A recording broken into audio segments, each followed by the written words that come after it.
24장 요셉과 그의 형제들. 기근이 야곱과 그의 아들들이 살고 있는 가나안에도 시작되었습니다. 기근으로 인해 야곱의 가정이 어려움 가운데 있을 때 지나가는 상인들을 통해서 이집트에는 곡식이 풍성하다는 소식을 듣게 되었습니다. 야곱은 그의 아들들을 불렀습니다. 내가 이집트의 상인들로부터 들으니 이집트에는 곡식이 풍성하다고 하는구나. 너희는 즉시 일어나 이집트로 가서 곡식을 사오너라. 우리 모든 식구가 여기에서 굶주려 죽을 수는 없지 않느냐. 예, 아버지, 저희가 다녀오겠습니다. 그렇게 야곱의 10아들, 즉 요셉의 형제들이 이집트로 곡식을 사기 위하여 떠났습니다. 광야길은 매우 힘들고 어려웠습니다. 그들이 가는 그 길을 오래전에 요셉은 노예가 되어 끌려왔었습니다. 비록 힘들고 어려웠지만 요셉의 형제들은 가족들을 먹여 살리기 위해 열심히 길을 걸어갔습니다. 드디어 저 멀리 이집트의 수도가 보입니다. 요셉의 형제들은 기쁜 마음으로 달려갔습니다. 성을 지키던 군인들이 그들을 요셉에게 안내했습니다. 요셉은 깜짝 놀랐습니다. 오랫동안 보지 못했던 형제들이 요셉 앞에 서 있었습니다. 그들은 요셉에게 공손히 절을 했습니다. 요셉의 머릿속에 오래전 꿈을 꾸었던 것이 생생히 떠올랐습니다.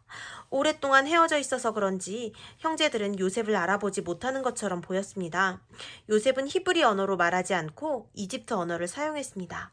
통역관이 요셉과 그의 형제들 사이에서 통역을 해주었습니다. 너희들은 어찌하여 이곳에 왔느냐? 혹시 이집트를 정탐하러 온 것이 아니냐? 아닙니다. 저희는 가나안에 사는 야곱의 아들들인데 기근이 심하여 가족들이 굶어 죽게 생겨 이렇게 곡식을 사러 온 것입니다. 요셉은 그의 형제들에게 가족들에 대해 자세히 물어보았습니다. 요셉의 형제들은 영문도 모른 채 가족들의 이야기며 그동안 있었던 모든 것들을 자세히 설명했습니다. 그래, 좋다. 내가 너희에게 곡식을 나누어 주겠다. 대신 그 다음에 올 때에는 너희들의 막내 동생을 데리고 오도록 하라. 그리고 너희들 중 한 사람은 이곳에 붙잡혀 너희들의 말이 사실인지 아닌지 확인토록 하겠다. 만약 다음에 너희가 막내 동생을 데리고 오면 내가 붙잡힌 너희 형제를 풀어주고 너희의 말을 믿겠다. 처음에는 펄쩍 뛰던 요셉의 형제들도 어쩔 수 없이 시므온을 남겨두고 고향으로 돌아가게 되었습니다. 가나안에 도착한 형제들은 구해온 곡식을 나누어 먹고 살 수 있게 되었습니다. 하지만 몇 달이 지나지 않아 곡식이 모두 떨어졌습니다. 야곱이 다시 아들들을 불러 모았습니다. 너희는 다시 이집트로 내려가서 곡식을 사오너라. 아버지, 베냐민을 우리와 함께 가게 해주세요. 이집트의 총리가 동생을 데리고 오지 않으면 시므온을 풀어주지 않는다고 하였을 뿐만 아니라 곡식을 살 수도 없다고 말했습니다. 야곱은 베냐민을 절대로 내어줄 수 없다고 이야기했습니다. 그러나 머지않아 더 이상 버틸 수 없다고 판단한 야곱은 베냐민을 내어주며 반드시 베냐민을 지켜달라고 당부했습니다. 야곱의 아들들은 베냐민과 함께 이집트를 다시 찾아왔습니다. 그들을 가장 먼저 반긴 사람은 시므온이었습니다. 다른 형제들은 시므온이 잘 지내고 있는 것을 보고 깜짝 놀랐습니다.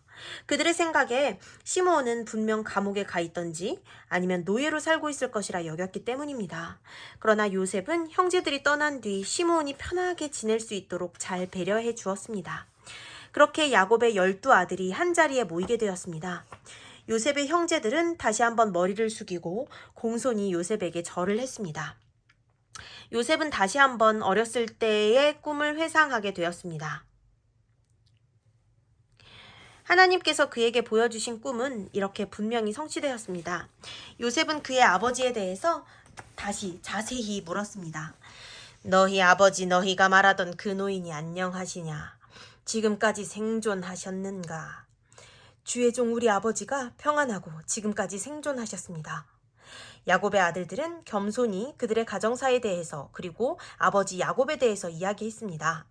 요셉은 신하들을 시켜 그들이 가져온 자루에 곡식을 풍성히 넣어주었습니다. 그리고 그들을 다시 한번 시험하기 위하여 베냐민이 가져온 자루에 은으로 만든 잔을 넣었습니다. 야곱의 아들들이 이집트를 떠난 지 얼마 지나지 않아 요셉은 군인들을 보내어 은잔을 찾아오게 하였습니다. 한참 길을 걷던 야곱의 아들들 앞에 이집트의 군인들이 길을 막아섰습니다. 군인들은 그들이 가지고 있던 자루를 모두 수색했습니다.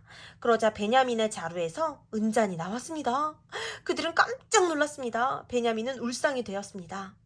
베냐민, 너가 이것을 왜 훔쳐왔느냐? 너로 인해 우리 모두가 죽게 생겼구나. 형님들, 제가 훔친 것이 아니에요. 저는 이것을 절대 훔치지 않았어요. 이런 일이 왜 일어났는지 저는 몰라요. 저 억울해요. 결국 야곱의 아들들은 군인들에게 잡혀왔습니다. 그들은 요셉의 발 앞에 엎드려 제발 살려달라고 간청하였습니다. 요셉은 형제들에게 은잔을 훔친 베냐민만 남겨두고 이집트를 떠나라고 명령했습니다. 그러자 유다가 깜짝 놀라 요셉에게 이야기했습니다. 총리님, 그것은 절대 안 될 말입니다. 우리 아버지는 베냐민을 너무나도 사랑합니다. 그래서 우리와 함께 베냐민을 보낼 때에도 베냐민을 무사히 데리고 다녀오도록 신신당부했습니다. 그러니 베냐민 대신 저를 붙잡아 두시고 베냐민은 다른 형제들과 함께 돌려보내 주시옵소서. 다른 형제들도 서로 자신이 베냐민 대신 남겠다고 아우성이었습니다. 요셉은 변화된 형제들의 모습을 보며 흐뭇했습니다. 몇 년 전에 그 형제들은 요셉을 미워하여 구덩이에 던져넣고 죽이려 하던 형제들이었습니다. 그리고 이스마엘 상인들에게 노예로 요셉을 판 형제들입니다. 그런 사람들이 이제는 변화되어 동생 베냐민을 지키기 위해 서로 노예가 되겠다고 이야기하는 것입니다. 요셉은 변화된 형제들의 모습을 보고 흡족하여 그들에게 자신을 히브리 언어로 소개했습니다. 형님들, 저는 사실 요셉입니다. 오래전 형님들이 이스마엘 상인들의 손에 판 요셉입니다. 요셉은 형제들이 당황하는 모습을 보고 친절히 내게로 가까이 오세요. 나는 형님들의 동생이니 걱정하지 마세요. 제가 형님들을 해하지 않을 것이니 마음을 편히 가지세요. 라고 이야기했습니다. 그러나 요셉의 형제들은 두렵기도 하고 놀랍기도 하여 움직일 수가 없었습니다. 요셉은 형제들이 마음을 편히 가질 수 있도록 친절한 말로 그들을 계속해서 위로했습니다. 그동안 있었던 모든 일들을 요셉은 자세히 설명했습니다. 그 중에 가장 좋아했던 사람은 누구일까요? 바로 베냐민입니다. 베냐민은 요셉 형을 꼭 껴안았습니다. 요셉도 베냐민을 꼭 껴안아 주었습니다. 요셉은 계속해서 이 땅에 2년 동안 흉년이 들었으나 아직 5년은 추수하지 못할 것입니다. 하나님께서 이스라엘을 구원하시기 위하여 나를 먼저 이곳에 보내셨습니다. 나를 이곳으로 보낸 분은 형님들이 아니라 하나님이시니 너무 걱정하지 마십시오. 그리고 형님들은 곡식을 가지고 돌아가 모든 가족을 이집트로 데리고 오십시오. 제가 아버지의 가족들과 형님들의 가족을 책임지겠습니다. 라고 말했습니다. 그리고 요셉은 형제들을 위하여 잔치를 베풀었습니다. 이 소식이 파라오에게도 전해졌습니다. 왕은 흉년을 잘 대비해준 요셉에게 감사함을 표시하기 위하여 요셉의 형제들에게 수레와 말 그리고 필요한 것들을 넉넉히 내주어 야곱의 가족들이 이집트로 잘 올 수 있도록 배려해 주었습니다. 요셉의 형제들이 드디어 가나안에 도착했습니다. 아버지 야곱은 아들들이 돌아오기만을 간절히 기다리고 있었습니다. 드디어 멀리 아들들이 모습을 보이자 야곱은 반가워 달려가 그들을 맞이하였습니다. 그런데 그들이 가져온 것들을 보고 깜짝 놀랐습니다. 이것이 다 무엇이냐? 아버지, 놀라지 마세요. 죽은 줄 알았던 요셉이 살아있었어요. 지금 이집트의 총리가 되어 이집트를 다스리고 있어요. 이 모든 것들은 요셉이 아버지와 우리 가족을 위해 보낸 선물들이에요. 야곱은 모든 이야기를 듣고 하나님께 제사 드리는 제단 앞으로 나아갔습니다. 그리고 무릎을 꿇었습니다. 아브라함과 이삭의 하나님, 이 모든 일로 인하여 감사드립니다. 저희의 기도를 들어주시고 저희 가족에게 은혜를 베풀어 주시니 정말 감사드립니다. 그날 밤 야곱은 밤하늘의 별을 바라보며 오랫동안 자신을 인도해 주신 하나님을 생각했습니다. 그리고 하나님의 약속을 생각했습니다. 오래전 하나님께서 아브라함에게 너희 후손에게 이 땅을 줄 것이라고 하신 약속이 떠올랐습니다. 이제 며칠 후면 가나안을 떠나게 될 것입니다.